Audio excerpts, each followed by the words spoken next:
मन्त्रं नो यन्त्रं तदपि च न जाने स्तुतिमहो न चावानं ध्यानं तदपि च न जाने स्तुतिकथा न जाने मुद्रास्ते तदपि च न जाने विलपनं परं जाने माता त्वदनुसरणं क्लेशहरणं विधेरज्ञानेन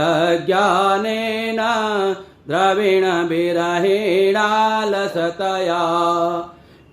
विधेयासक्त्यास्ता तव चरणयोर्याच्युतिरभूत् तदेता चातव्यं जननि सकलोद्धारणि शिवे कुपुत्रो जायेत क्वचिदपि कुमाता न भवति कुपुत्रो जायेत